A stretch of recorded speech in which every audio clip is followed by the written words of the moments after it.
Praise the lord. అయ్యా ready అన్నా?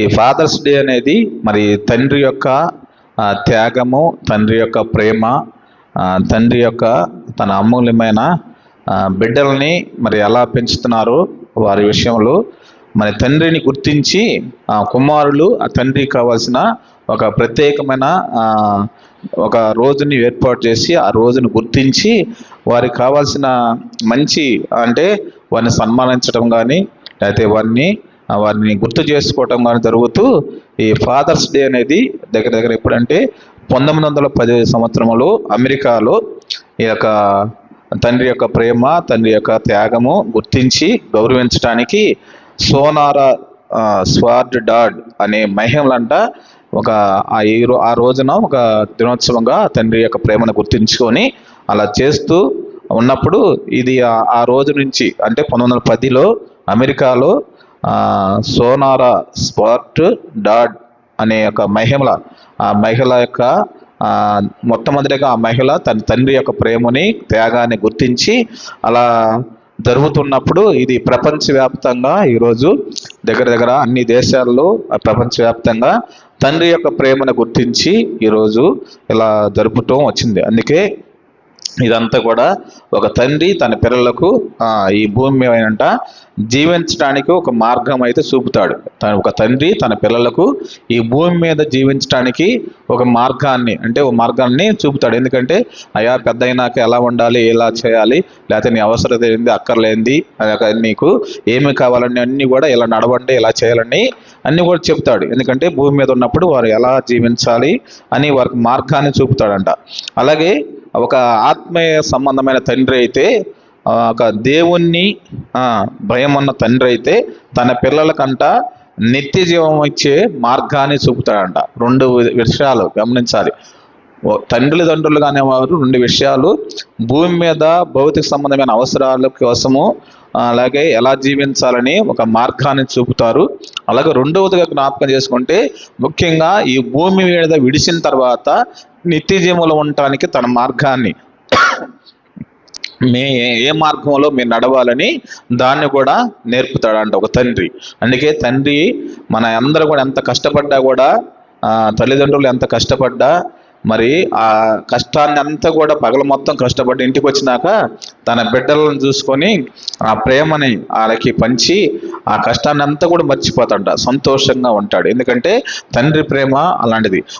ఒక పక్కన కడుపు కాల్చుకున్నా కూడా ఎవరైనా అడిగినప్పుడు వెంటనే అతనికి భోజనం లేకపోయినా టిఫిన్ లేకపోయినా కూడా తిరిగి తన బిడ్డలకి తన తండ్రి యొక్క ప్రేమను చూపిస్తూ అలా చేస్తూ వస్తాడు. కాబట్టి మనం అందరం కూడా ఒకసారి మనం జ్ఞాపకం చేసుకోవాల్సిన అంశం ఏంటంటే తండ్రి యొక్క మంచితనం కానీ, తండ్రి అంటేనే మంచితనము, తండ్రి అంటేనే ప్రేమించేవాడు, తండ్రి అంటేనే నేర్పించేవాడు, తండ్రి అంటేనే ఆదర్శంగా ఉండేవాడు, అలాగే తండ్రి అంటే ఒక బాధ్యత తీసుకునేవాడు. కాబట్టి ఈ ఫాదర్స్ డే రోజున ఎందుకంటే తండ్రి యొక్క ప్రేమని, తండ్రి యొక్క త్యాగాన్ని, తండ్రి యొక్క మార్గాల్ని, తండ్రి యొక్క ఏదైతే మనము ఆయన చేస్తున్నాడో వాటిని అన్నిటినీ జ్ఞాపకం చేసుకుంటూ చిన్నబిడ్డలు కాదు కానీ ఎవరైతే కుమార్తెలుగా ఉన్నారో వారందరూ కూడా ఏం చేయాలంటే తండ్రి ప్రేమని గుర్తించాలి, త్యాగాన్ని గుర్తించాలి, ప్రేమను గుర్తించాలి. మరి ఎవరు చూపలేని ప్రేమని తండ్రి మాత్రం చూపిస్తాడు. ఈ లోకములో ప్రేమలు ఎలా ఉంటాయి కొంతకాలం అనేది అన్ని ఉన్నప్పుడు బాగానే ఉంటారు, అందరి తర్వాత ఎవరు కూడా వారిని విడిచిపెడతారు. కానీ తండ్రి ప్రేమ అనేది ఉన్నా లేకపోయినా జీవితాంతం ఉండేది. అసలైన ప్రేమ దేవుని ప్రేమ, ఆ దేవుని తర్వాత సెకండ్ ప్లేసు తండ్రి ప్రేమ. కాబట్టి దేవుని ప్రేమని మనం జ్ఞాపకం చేసుకోవాలి. సరే, ఈ సమయంలో జ్ఞాపకం చేసుకుంటే ఈ తండ్రి యొక్క బాధ్యతలు ఎలా ఉంటాయంటే ప్రేమతో నిండిన తండ్రి అంట. ఈ తండ్రి ఎలా ఉంటాయంటే ప్రేమతో నిండిన తండ్రి. 103వ దావీదు కీర్తన 13వ వచనం జ్ఞాపకం చేసుకుంటే తండ్రి చూపిన ప్రేమ కన్నా దేవుని యందు భయభక్తులు వారి పట్ల చూపిన కరుణ, దేవుని యొక్క ప్రేమ ఇంకా మంచిది, పెద్దదంట. చూద్దాం 103వ దావీదు కీర్తన 13వ వచనం. తండ్రి తన కుమారులు ఎలా జాలిపడినట్లు యెహోవా తన యందు భయభక్తులు గల వారి ఎడల జాలిపడు. యెహోవా తన యందు భయభక్తులు గల వారి ఎలా జాలిపడును. అంటే తండ్రి తన బిడ్డలను చూసి ఎలా జాలి పడతాడో అలాగే దేవుడు కూడా మనల్ని చూసి జాలి పడతాడు. అంటే ప్రేమతో నిండిన తండ్రిగా మనం జ్ఞాపకం చేసుకోవాలి.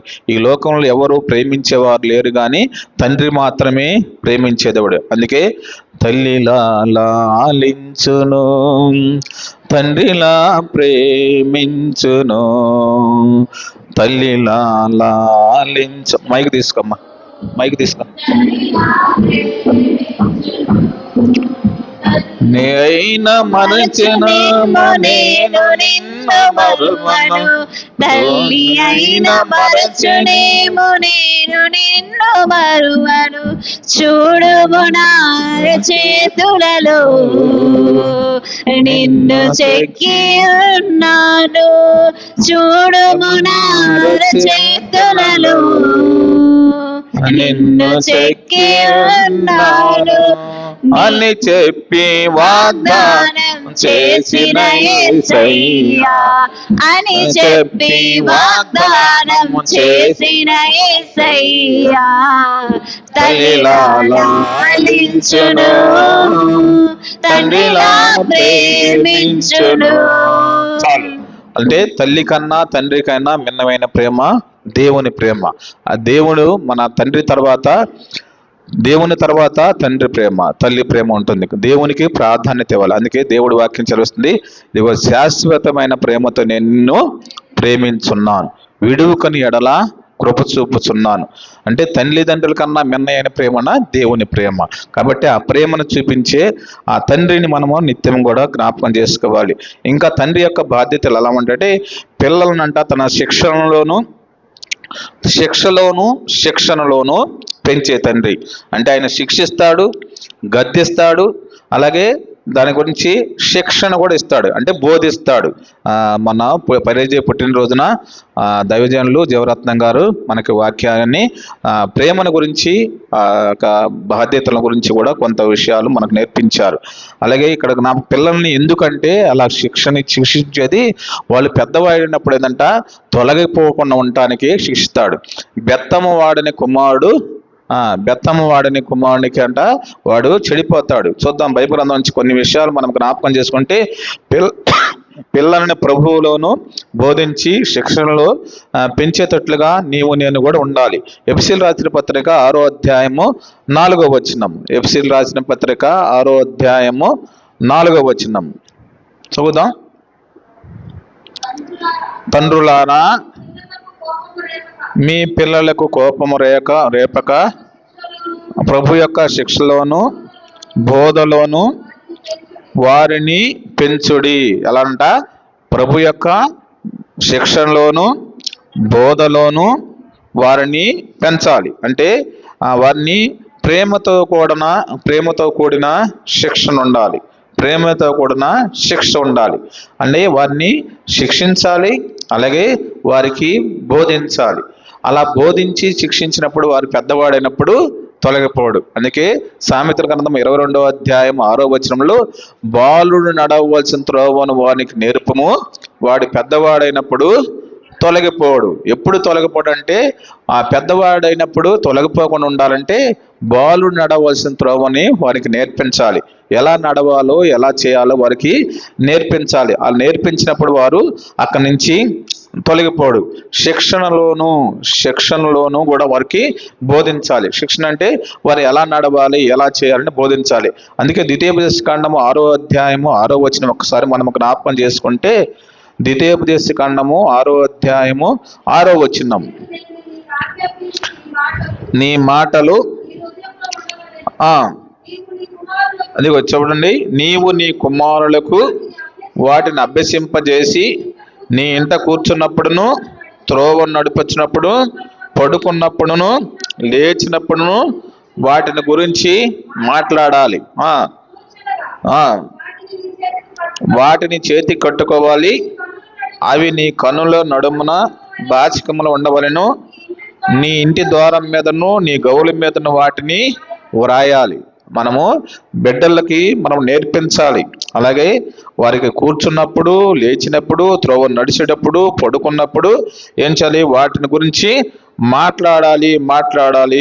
వాటిని పైన వచ్చిన నీవు నీ కుమారుడికి వాటిని అభ్యసింపజేసి అంటే నేర్పించాలి.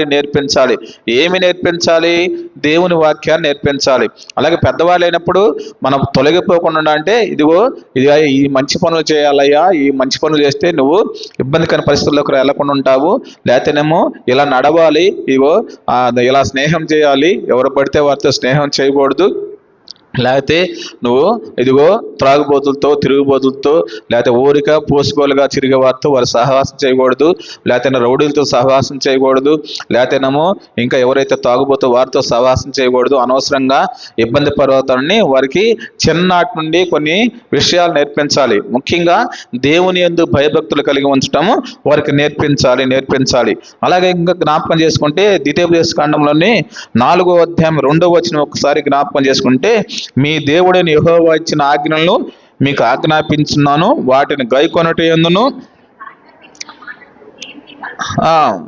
ఒకసారి పై వచనంలో జ్ఞాపకం చేసుకుంటే, మీరు అనుసరించవలసిన విధులను కట్టడలను నేను నీకు బోధిస్తున్నాను. అంటే నేను ఏదైతే మీరు అనుసరించాల్సిన కట్టడలు ఉన్నాయో, విధులున్నాయో వాటిని అన్నిటిని కూడా బోధిస్తున్నాను అంటాడు. అంటే బోధించాలి, శిక్షణ చెప్పాలి, నేర్పించాలని నా యొక్క ఉద్దేశం. అలాగే 26వ అధ్యాయంలోని 16వ వచనం, ద్వితీయోపదేశకాండం 26వ అధ్యాయంలో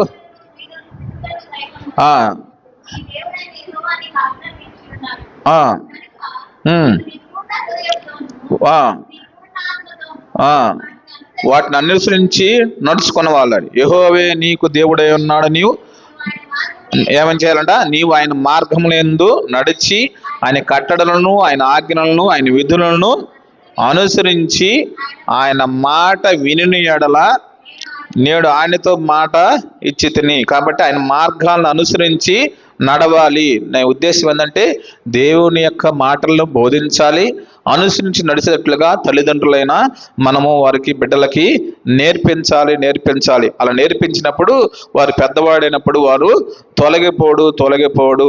అలా నేర్పించే బిడ్డలుగా నీవు ఉండాలి. నేర్పించాలంటే ఏం చేయాలి?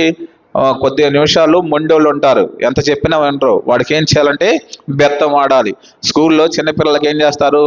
అందరూ బాగానే ఉంటారు, కొంతమంది మొండోళ్ళు ఉంటే ఒక్కోసారి బెత్తం వాడతారు. ఎందుకంటే ఆ బెత్తం వాడినప్పుడు వారు దానివల్ల భయం వల్ల అయినా సరే కొంత నేర్చుకుంటారు. అదే అలా వదిలేశారనుకోండి, మా మాస్టర్ గారులే ఏం చేయట్లేదు, మా తల్లిదండ్రులు ఏం చేయట్లేదని వారు ఇంకా ఆ యొక్క సోమర్తనంలోకి వెళ్తారు. కాబట్టి వారు మంచి మార్గంలో రావాలంటే వారు ఏం చేయాలంట? శిక్షించాలి. ఎందుకు శిక్షించాలంటే వాడు మంచి మార్గంలో నడవాలనే ఉద్దేశంతో శిక్షించాలి. అందుకే చూద్దాం, సామెతల గ్రంథములు 13వ అధ్యాయము 1వ వచనం చదువుదామండి.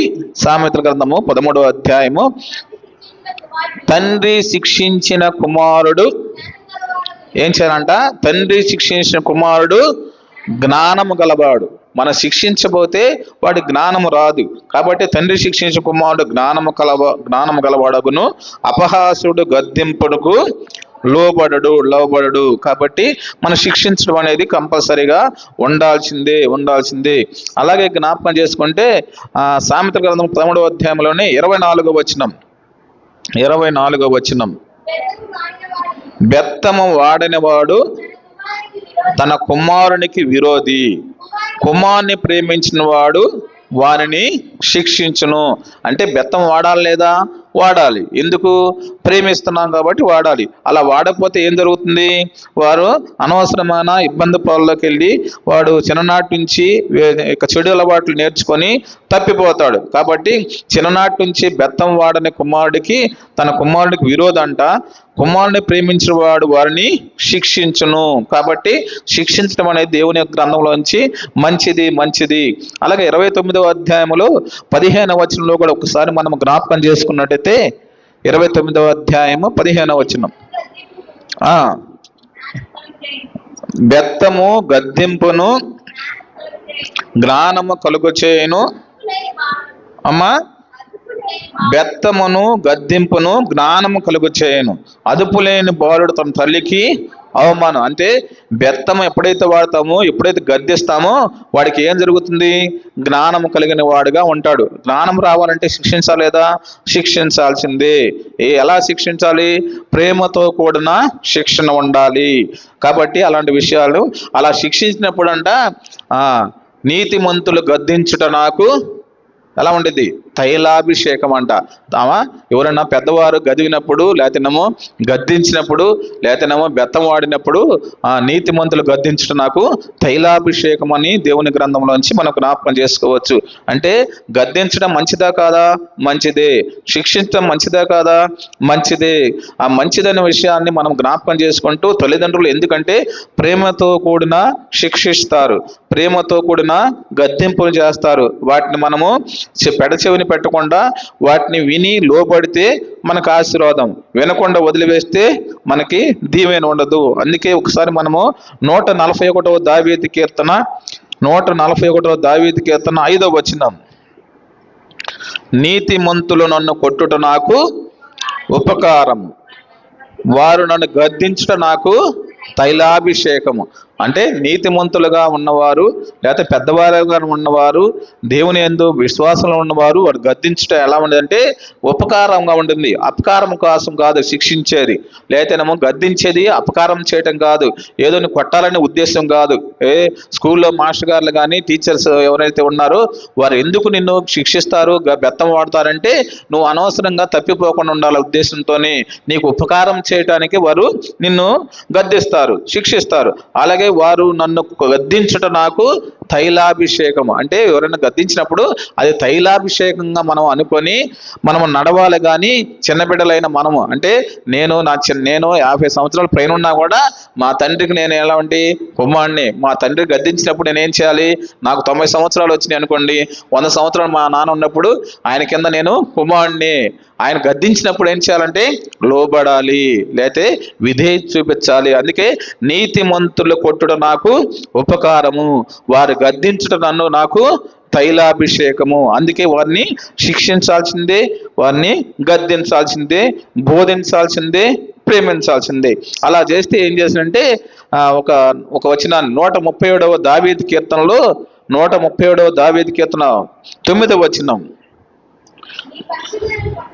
నీ పసిపిల్లలను పట్టుకొని ఏం చేయాలంట? వారిని బండకేసి కొట్టువాడు ధన్యుడు. నీ పసిపిల్లలను పట్టుకొని వారిని బండకేసి కొట్టువాడు ధన్యుడు. ఎందుకు అలా వాక్యము? బండకేసి ఏం కొడతారు? బట్టలు తీసుకెళ్ళి బండకేసి కొడతారు, ఉతుకుతారు. దేనికి?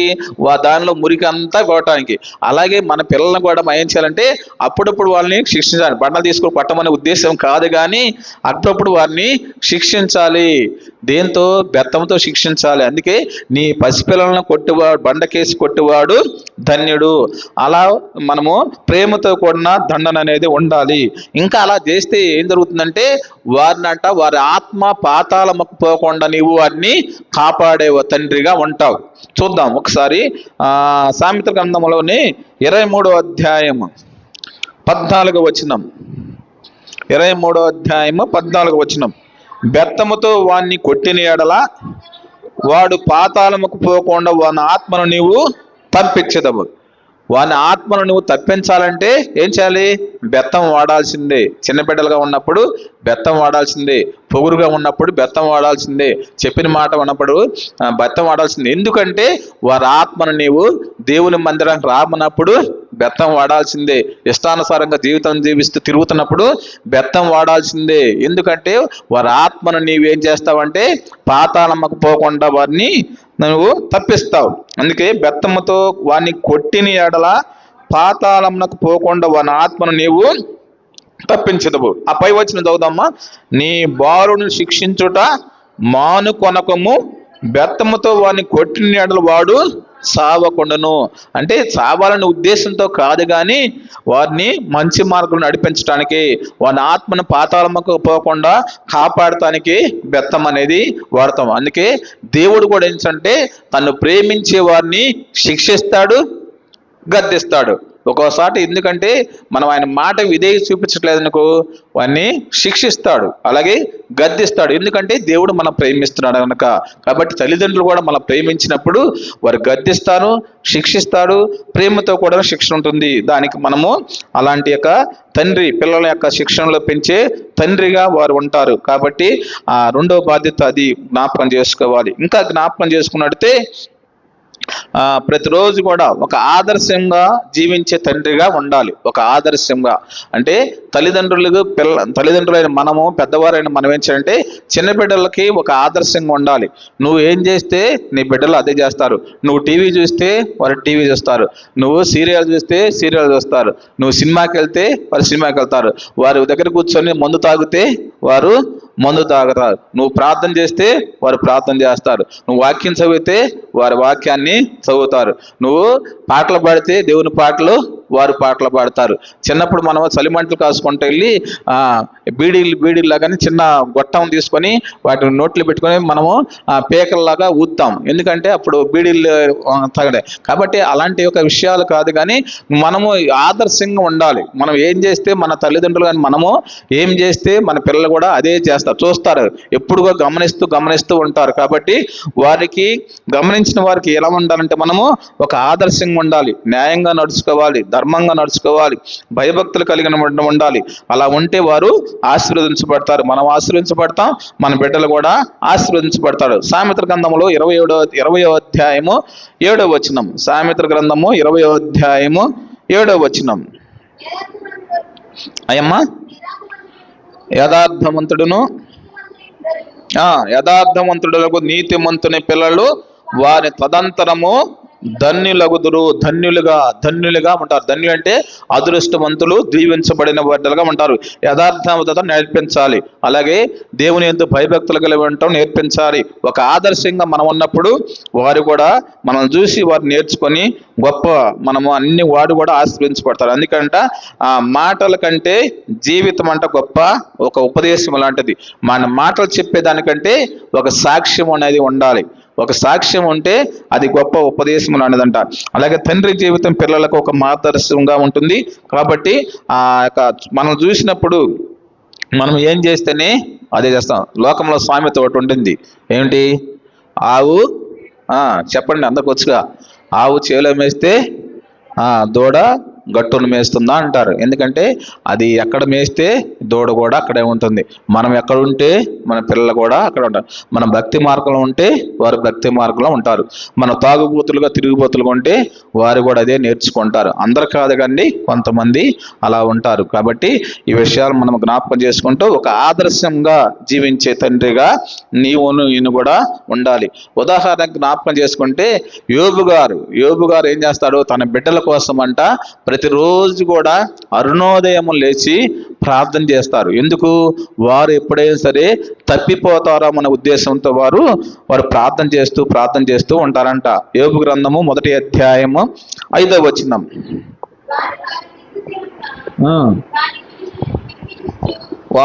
వారు విందు దినమున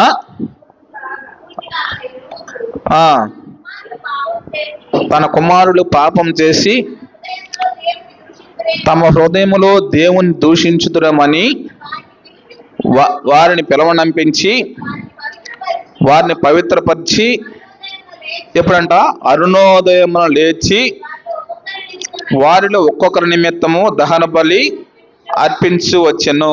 యోబు నిత్యము అలాగూ చేయుచుండెను. ఏం చేస్తాడంట? అరుణోదయం లేచి. అరుణోదయం అంటే అరుణోదయం ఎప్పుడు? తెల్లవారకు ముందే లేచి, మొట్టమొదటిగా లేచి మనం ఏం చేయాలంటే మన బిడ్డల కోసం మనము వారి కోసం ప్రార్థన చేయాలి. అయ్యా, ఈ రోజంతా నా బిడ్డలను కాపాడండి, ఈ రోజంతా ఎటువంటి చెడు మార్గాలు వెళ్ళకుండా నా బిడ్డల్ని కాపాడండి, దేవదూతలు కావలించండి, వారి యొక్క బలహీనతను తీసివేయండి, నిత్యము నీ సన్నిధి వారితో ఉంచండి, మంచి మార్గంలో నడిపించండి, ఎక్కడైనా పాపం చేయకుండా వారి చుట్టూ నీ దేవదూతలు కావలించండి. అరుణోదయం లేచి యోబు తన బిడ్డల కోసం ప్రార్థన చేస్తున్నాడు. మనం కూడా మన బిడ్డల కోసం ఏం చేయాలంట? అరుణోదయం లేచి మనం ప్రార్థన చేసే బిడ్డలుగా ఉండాలి. ఇంకా బైబిల్ గ్రంథంలో జ్ఞాపకం చేసుకుంటే సామెతల గ్రంథం 14వ అధ్యాయం 26వ వచనం. సామెతల గ్రంథము 14వ అధ్యాయము 26వ వచనం. యెహోవాయందు భయభక్తులు కలిగి ఉండుట బహుధైర్యం పుట్టించును, అట్టి వారి పిల్లలకు ఆశ్రయస్థానము కలదు. కాబట్టి యెహోవాయందు భయభక్తులకు ఉంటే మనం ధైర్యంగా ఉంటాం. అట్టి వారి పిల్లలకు అది ఎలా ఉంటుందంటే ఆశ్రయస్థానముగా ఉంటుంది. కాబట్టి నేను కూడా ఒక ఆదర్శవంత తండ్రిగా, ఒక తల్లిగా మనం జీవించాలి. లాస్ట్గా 4వదిగా జ్ఞాపకం చేసుకుంటే అవసరాలు తీర్చే తండ్రిగా ఉండాలి. అవసరాలు, తన బిడ్డల అవసరాలు ఏంటో వారిని గుర్తించి వారి అవసరతలను తీర్చాలి. గొంతెమ కోరికల అవసరాలు కాదు, కానీ వారు కావాల్సిన బట్టలు కానీ, వారు కావాల్సిన ఏదైనా కావాల్సిన తిండి విషయంలో కానీ, లేకపోతేనేమో ఏదైనా పుస్తకాల విషయంలో కానీ, లేదైనా ఏదైతే అవసరత ఉందో వారి అవసరతలు తీర్చే తండ్రిగా ఉండాలి. మనం అందరం కూడా తల్లిదండ్రులే మనము వారికి మంచిగా వారి ఆలన పాలన చూస్తూ మంచిగా ఉండాలి. అందుకే బైబిల్ గ్రంథంలో అలా చూస్తూ అవసరాలు తీర్చకుండా మనం పక్కన వెళ్ళి వారు ఒక పక్కన వెళ్ళి వారు ఇంకా మధ్య మార్గంలోకి ఎలా వస్తారు, వారి అవసరాలు పుస్తకాలు కావాలి, పుస్తకాలు కొనించాలి, లేకపోతే ఏదైనా సైకిల్ కావాలి, సైకిల్ కొనించాలి, స్కూల్కి అలాంటి ఫీజులు కట్టాలి, ఫీజులు కట్టాల్సిందే, లేకపోతే వారికి ఏదైనా మంచి ఒక కోచింగ్ ఇప్పించాలంటే కోచింగ్ ఇప్పించాల్సిందే. వారికి కావాల్సిన ఏమన్నా తిండి విషయంలో కానీ ఏదైనా అవసరతలు ఉంటే వాటిని అన్నిటిని కూడా మనము తల్లిదండ్రులు అయినా మనం ఏం చేయాలంటే తీర్చే బిడ్డలుగా ఉండాలి. కుటుంబ బాధ్యతలు మనం నిర్వర్తించే బిడ్డలుగా ఉండాలి. భౌతిక సంబంధమైన ఆశీర్వాదాలు మనము అవసరం తీర్చాలి, అలాగే ఆత్మ సంబంధమైన అవసరతలు కూడా తీర్చాలి. బైబిల్ కావాలంటే ఇప్పుడు కాదు బైబిల్ తర్వాత కొనుక్కోవచ్చే అనకూడదు. బైబిల్ వారికి కొనిచ్చాలి, చదివించాలి. అలాగే భౌతికంగా ఎలా మనం అవసరం తీరుస్తామో ఆత్మ సంబంధంగా కూడా ఏదైనా సండే స్కూల్కి వెళ్తానంటే పంపించాలి, ఏదైనా కోచింగ్కి వెళ్తానంటే వారిని పంపించాలి. అలాగే భౌతిక సంబంధంగా అవసరాలు తీర్చినప్పుడు ఆత్మ సంబంధమైన అవసరాలు కూడా వారిని తీర్చే బిడ్డలుగా నేను తండ్రి అనేది ఒక పదవి కాదు, కానీ ఒక బాధ్యత. దేవుడు మనల్ని నమ్మి ఇచ్చిన గొప్ప వరము తండ్రి అనేవారు.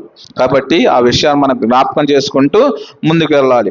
బైబిల్ గ్రంథం నుంచి తిమోతి రాసిన పత్రిక, 1 తిమోతి రాసిన పత్రిక 5వ అధ్యాయము 8వ వచనం, ఆ వచనాన్ని జ్ఞాపకం చేసుకుందాం. ఎవడైనను స్వకీయులను విశేషముగా తన ఇంటి వారిని సంరక్షింపక విశ్వాస త్యాగము చేసిన వాడై ఉండను. నేను చదువుతాలే. ఎవడైనా స్వకీయులను విశేషముగా తన ఇంటి వారిని సంరక్షింపక పోయిన ఎడల వాడు విశ్వాస త్యాగము చేసిన వాడై అవిశ్వాసి కన్నా చెడ్డవాడై ఉండను. కాబట్టి స్వకీయులను విశేషముగా తన ఇంటి వారిని సంరక్షింపకపోయిన ఎడల వాడు అవిశ్వాసి కన్నా ఏంటంట చెడ్డవాడిగా ఉంటాడు. కాబట్టి మనం ఏం చేయాలంటే స్వకీయులను, ఇంటి వారిని బాగా వారిని కావాల్సిన అవసరతలు ఏంటో గుర్తించి మనము తీర్చే బిడ్డలుగా ఉండాలి. అదే తిమోతి రాసిన పత్రికలో 3వ అధ్యాయము 11వ వచనం, 3వ అధ్యాయము 11వ వచనం, అటువలే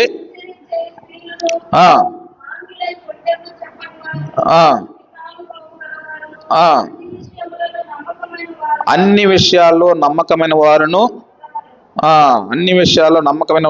ఉండవాలి. తర్వాత పరిచారకులు ఏకపత్ని పురుషులను తమ పిల్లలను, గమనించండి నేనేం చెప్పేదంటే తమ పిల్లలను తమ ఇంటి వారును బాగుగా ఏలువారై ఉండాలి. ఎవరెవరిని? తమ పిల్లలను తమ ఇంటి వారును బాగుగా ఏలువారై ఉండాలి. మనం బాగుగా ఏలువారంటే ఏదో సామెత చెబుతారు, ముందు నీ ఇల్లు చక్కదిద్దుకో తర్వాత బయటకు వచ్చి మా చెబుదాం అంటారు లేదా? కంపల్సరీ అంటారు. కాబట్టి మన ఇంట్లో మనము ఏం చేయాలంటే మన ఇంటి వారిని, మన స్వకీయులను, మన బిడ్డలను అలాగే బాగుగా వారిని ఏలుతూ బాధ్యతలు మనం నిర్వర్తిస్తూ తమ యొక్క వారి అవసరతలు తీరుస్తూ అప్పుడు బయటకు వచ్చినాక మనం మాట్లాడితే మనకు గౌరవం అనేది ఉంటుంది. కాబట్టి అలాంటి విషయాలు మనం గమనిస్తూ నేను కూడా తండ్రి యొక్క బాధ్యతను మనము నిర్వర్తించాలి. మొట్టమొదటిగా ప్రేమతో నిండిన తండ్రిగా ఉండాలి. పిల్లలను శిక్షణలోను అలాగే వారికి శిక్షించే విషయంలోను అలాగే ప్రేమలోను పెంచే తండ్రిగా ఉండాలి. ఒక ఆదర్శవంతమైన తండ్రిగా ఉండాలి. వారి అవసరతలు తీర్చే తండ్రిగా ఉండాలి. కాబట్టి అలాంటి విషయాలు జ్ఞాపకం చేసుకుంటూ నీవు నేను అలా ఉండాలని ఫాదర్ అంటే మొట్టమొదటి అక్షరం ఏంది? ఎఫ్, అంతేనా? ఎఫ్ అంటే ఫెయిత్. ఫెయిత్ అంటే ఎవరు గుర్తొస్తారు? విశ్వాసముకి తండ్రిగా అబ్రహాం గారు గుర్తిస్తాడు. అలాంటి ఒక విశ్వాసాన్ని ఫాదర్ అయిన మనం జ్ఞాపకం చేసుకుంటూ విశ్వాసంతో కూడిన విశ్వాసాన్ని